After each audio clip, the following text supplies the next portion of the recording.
എൻ്റെ യൂട്യൂബ് ചാനലിലേക്ക് ഏവർക്കും സ്വാഗതം. നമ്മളിന്ന് തുടരുന്നത് ഹൃദയരാഗം എന്ന പ്രണയകഥയുടെ 10ാം ഭാഗമാണ്. ഡ്രിപ്പ് ട്യൂബ് ഇട്ടിരിക്കുന്ന എൻ്റെ വലതുകൈ അവൾ കൈവെള്ളയിലെടുത്തു. എന്നോട് ദേഷ്യമുണ്ടോ? എന്തിന്?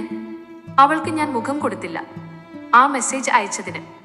അവൾ വീണ്ടും ചോദിച്ചു, നീ സത്യമല്ലേ പറഞ്ഞത്? അപ്പോൾ ഞാൻ എന്തിനാ ദേഷ്യപ്പെടുന്നേ? എത്ര വേദനയാണെങ്കിലും അത് പറഞ്ഞ് എൻ്റെ കൈ വേർപ്പെടുത്തി അവളുടെ മുഖത്തേക്ക് നോക്കി.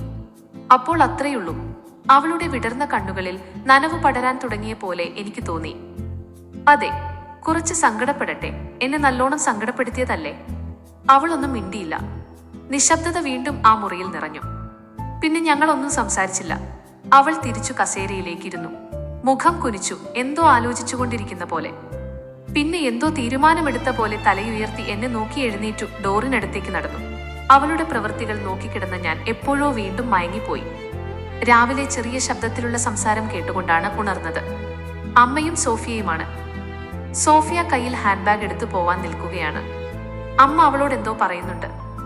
ഞാൻ അവരെയും നോക്കിക്കിടന്നു. ഒന്നും മിണ്ടിയില്ല. സോഫിയ എന്നെ ഒന്നുകൂടി നോക്കി. എന്നോട് എന്തൊക്കെയോ പറയാനുള്ളത് പോലെയാണ് അവളുടെ മുഖം. കർച്ചീഫ് കൊണ്ട് കണ്ണ് ഒപ്പി അവൾ അമ്മയെ കെട്ടിപ്പിടിച്ചു. എന്നോട് ഒന്നും പറഞ്ഞില്ല. തിരിഞ്ഞു പുറത്തേക്ക് നടന്നു. അമ്മ എന്റെ അടുത്തേക്ക് നടന്നു വന്നു. നിനക്ക് ആ കുട്ടിയോട് കുറച്ചുകൂടെ മര്യാദക്കൊക്കെ സംസാരിച്ചൂടെ? എത്ര ദിവസമായി നിനക്ക് കാവലിരിക്കാൻ തുടങ്ങിയിട്ടെന്നറിയോ? രാത്രി എന്നോ പകലെന്നോ ഇല്ലാതെ. എന്നിട്ട് കണ്ണു തുറന്നപ്പോ ആ കുട്ടിയെ കരയിച്ചു പറഞ്ഞയച്ചു. അമ്മ എന്തൊക്കെയാണ് പറയുന്നേ? ഞാൻ എന്താ മര്യാദകേട് കാണിച്ചത്? അവളെന്നോട് കാണിച്ചത് എന്താണെന്ന് അമ്മയ്ക്ക് അറിയാത്തത് കൊണ്ടാ. അമ്മ എന്താ ഉദ്ദേശിച്ചേ? എത്ര ദിവസമായി കാവലിരിക്കാൻ തുടങ്ങിയിട്ടെന്ന് പറഞ്ഞല്ലോ. അപ്പൊ ഒന്നും ഓർമ്മയില്ലല്ലേ? മോനോടൊന്നും പറഞ്ഞുമില്ല അല്ലേ? പറയില്ല. ഒന്നിനും പരാതിയില്ല എന്റെ മോൾക്ക്. അമ്മ കണ്ണ് തുടച്ചുകൊണ്ടാണ് പറഞ്ഞത്. എന്റെ മോളോ? അത് പറഞ്ഞ് അമ്മ എന്തിനാ കരയുന്നേ? അമ്മ എന്ന് മുതലാ ഇത്രയ്ക്ക് ഡ്രാമാറ്റിക് ആയത്? ഇവിടെ എന്തൊക്കെയാ നടക്കുന്നത്? ഞാൻ എത്ര ദിവസമായി ഈ കിടപ്പ് തുടങ്ങിയിട്ട്? 2 ദിവസമോ? അമ്മ പറഞ്ഞില്ല. ഞാൻ എത്ര ദിവസമായി ഇവിടെ? 15 ദിവസം. അമ്മ എന്റെ അരികിലേക്കിരുന്നു. എന്റെ ബോധം വീണ്ടും പോകുമെന്ന് തോന്നി. 15 ദിവസമായിട്ട് ഞാൻ ഈ കിടപ്പാണ്. വെറുതെ അല്ല സംസാരിക്കാൻ ഇത്ര പാട്. അപ്പൊ സോഫിയ? അവൾ എപ്പോഴാ വന്നേ? അവൾ എത്രയോ ദിവസമായി എന്റെ അരികിലുണ്ട്. എന്തോ തെറ്റ് ചെയ്തെന്ന കുറ്റബോധം കൊണ്ടാകുമോ ഇങ്ങനെ? പക്ഷെ സ്നേഹമില്ലെങ്കിൽ അവൾ എങ്ങനെ ഇങ്ങനെ ചെയ്യും? ഞാൻ മഹാചെറ്റ തന്നെ ഇങ്ങനെ പെരുമാറാൻ. ഇപ്പോൾ അവൾ എങ്ങോട്ടാ പോയത്? എനിക്ക് അവളെ ഇപ്പോൾ തന്നെ കാണണം എന്ന തോന്നൽ ശക്തമായി. വീട്ടിലേക്ക്. മോൾ തിരിച്ചു പോവാണെന്ന് പറഞ്ഞു. അമ്മ എന്റെ അരികിലേക്കിരുന്നു. അമ്മ അവളെ വിളിക്ക്, ഇങ്ങോട്ട് വരാൻ പറ. ഞാൻ അക്ഷമനായി. യാത്ര പറയാൻ വരും, അപ്പൊ കാണാം. അമ്മ ഞാൻ പറയുന്നത് മൈൻഡ് ചെയ്യുന്നില്ല. പറ്റില്ല, എനിക്കിപ്പോ കാണണം. വരാൻ പറ അമ്മ പ്ലീസ്. ഞാൻ ചെറിയ കുട്ടികളെ പോലെ പെരുമാറാൻ തുടങ്ങിയപ്പോൾ അമ്മയ്ക്ക് ചിരി വന്നു. അമ്മ ഫോൺ എടുത്ത് വിളിച്ചു. വരാമെന്ന് പറഞ്ഞിട്ടുണ്ട്. അമ്മ എഴുന്നേറ്റ് മുറിക്ക് പുറത്തേക്ക് നടന്ന് വാതിലടച്ചു. മിനിറ്റുകൾ കഴിഞ്ഞപ്പോഴേക്കും വാതിൽ വീണ്ടും തുറന്നു. സോഫിയ. ഞാൻ അവളെ അപ്പോഴാണ് പൂർണ്ണമായി ശ്രദ്ധിക്കുന്നത്. അയഞ്ഞ മഞ്ഞ നിറത്തിലുള്ള ടോപ്പും ജീനുമാണ് വേഷം. ഉറക്കക്കുറവ് കൊണ്ടാകാം കണ്ണിന് താഴെ കറുപ്പ് നിറം പടർന്നിട്ടുണ്ട്. പൂവിനേക്കാൾ സൗന്ദര്യമുള്ള അവളുടെ മുഖം വാടിയതായി കണ്ടപ്പോൾ എനിക്ക് സങ്കടം തോന്നി. അവൾ എനിക്കരികിലേക്ക് നടന്നു വന്ന് ബെഡിനരികെ നിന്നതേയുള്ളൂ. ഞാൻ കൈയെത്തിച്ചു അവളുടെ കയ്യിൽ പിടിക്കാനാഞ്ഞു. എന്റെ ശ്രമം കണ്ടതുകൊണ്ടാവാം സോഫിയ കുറച്ചുകൂടെ എനിക്കരികിലേക്ക് നീങ്ങി നിന്നു. ഞാൻ അവളുടെ കയ്യിൽ പിടിച്ചു എനിക്കരികിലേക്ക് ഇരിക്കാൻ പറഞ്ഞു. എന്റെ മുഖത്തേക്ക് നോക്കുന്നില്ല എങ്കിലും പറഞ്ഞത് കേട്ട് അവൾ അരികിലിരുന്നു. കൈയെത്തിച്ചു ബെഡ് പൊസിഷൻ ശരിയാക്കാനുള്ള കീപാഡ് എടുത്ത് ചാരി കിടക്കാൻ പാകത്തിലാക്കി. അവൾ എന്നെ ഇപ്പോഴും നോക്കുന്നില്ല. ഇച്ചായനോട് മിണ്ടില്ലേ? കയ്യിൽ പതിയെ തലോടിക്കൊണ്ട് ഞാൻ ചോദിച്ചു. അവൾ എന്നെ മുഖം തിരിച്ചു നോക്കി. പക്ഷെ മറുപടിയില്ല. അത്രയ്ക്ക് ഇഷ്ടമാണ് എങ്കിൽ അന്ന് എന്തിനാ അങ്ങനെ മെസ്സേജ് അയച്ചത്?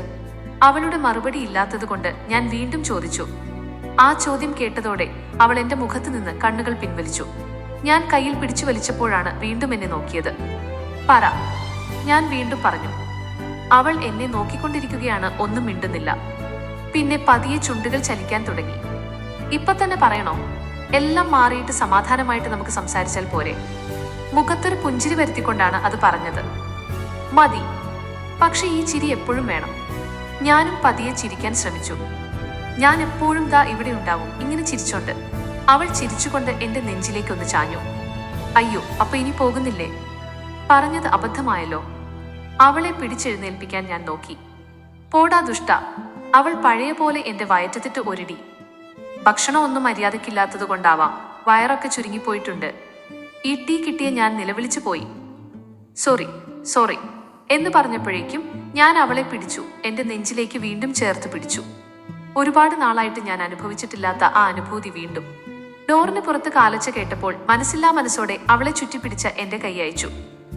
സോഫിയ വേഗം എഴുന്നേറ്റ് മാറി. ഡോർ തുറന്നു. ഒരു ഡോക്ടറും 2 നഴ്സുമാരും അമ്മയുടെ കൂടെ കയറി വന്നു. How are you? ഡോക്ടർ എന്നെ നോക്കി ചോദിച്ചു. I am great doctor. I know. What about U?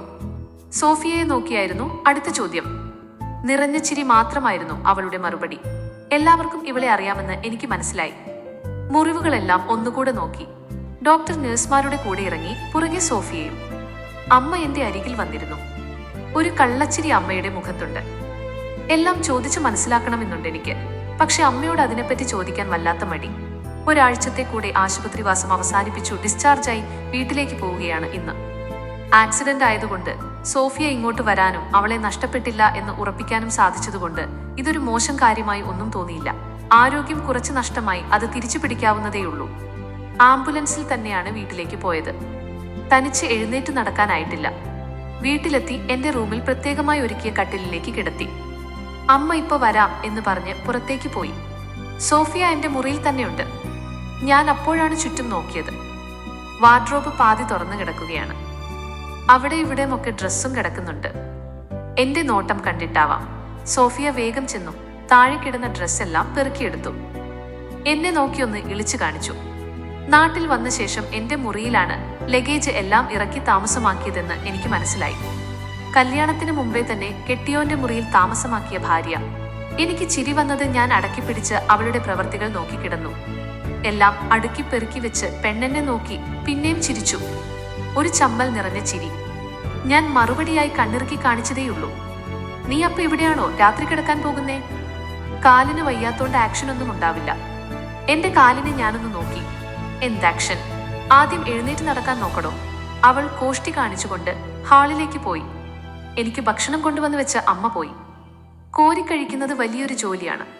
പക്ഷെ അവൾ വന്ന് അടുത്തിരുന്നു ഓരോന്ന് പറഞ്ഞുകൊണ്ടിരിക്കും എന്നെ കൊണ്ട് കഴിപ്പിക്കാൻ. ഞാൻ എത്ര മിസ് ചെയ്തിരുന്നു ഇതെല്ലാം എന്ന് മനസ്സിലാക്കുകയായിരുന്നു ആ നിമിഷങ്ങളിൽ. നടക്കാൻ പോലും പറ്റാതെ കിടക്കുകയാണെങ്കിലും വെർത്ത് ഇറ്റ്. പിന്നീടുള്ള ദിവസങ്ങളിൽ സോഫിയയോടുള്ള അമ്മയുടെ പെരുമാറ്റം കണ്ടപ്പോൾ അവളെ മരുമകളായി ദത്തെടുത്ത മട്ടായിരുന്നു.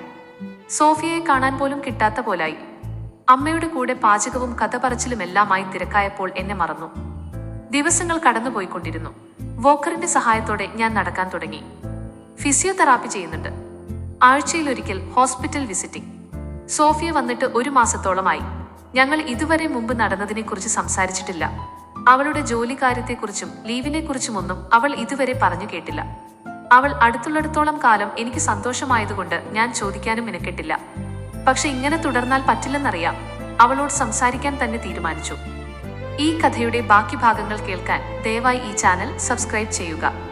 വീഡിയോ ഇഷ്ടപ്പെട്ടെങ്കിൽ ലൈക്ക് ചെയ്യാനും കൂട്ടുകാർക്ക് ഷെയർ ചെയ്യാനും മറക്കരുത്. എല്ലാവർക്കും നന്ദി.